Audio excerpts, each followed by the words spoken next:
Gavaldao, bonjour.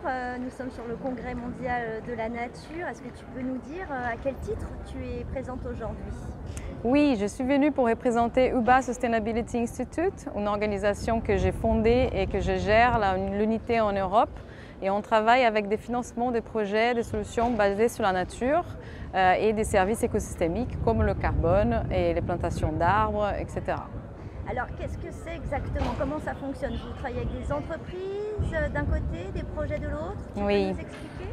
Nous faisons le lien entre les entreprises qui souhaitent avoir une démarche de responsabilité sociale coopérative et nous faisons le lien avec les organisations locales qui, elles, développent des projets d'agroforesterie, de conservation de mangroves, de restauration en plusieurs pays au monde, notamment au Brésil, Philippines et entre autres pays.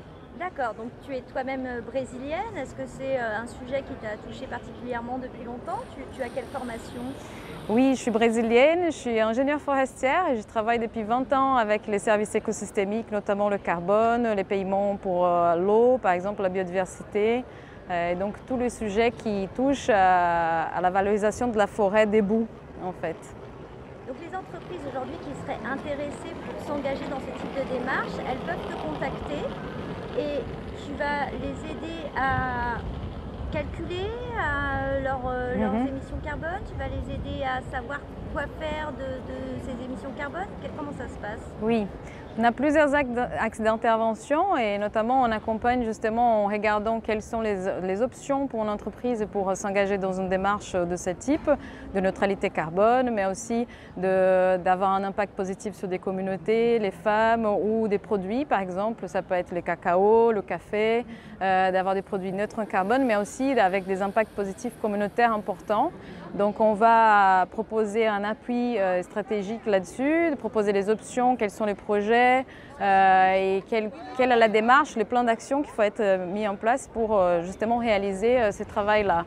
On évalue aussi tout ce qui est empreinte carbone, on donne des avis sur, et on peut justement aider à faire les calculs, etc.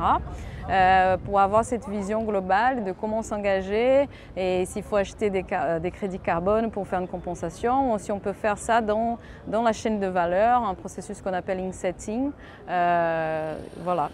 Et est-ce que tu t'adresses aux petites, aux grosses, aux moyennes entreprises? Est-ce que tout le monde peut être concerné par ce sujet? Tout le monde peut être concerné à partir du moment où il y a une volonté interne de s'engager dans une démarche de développement durable et de se demander comment améliorer, par exemple, les sources d'approvisionnement des produits et des démarches internes, des produits innovants pour garder des parts de marché.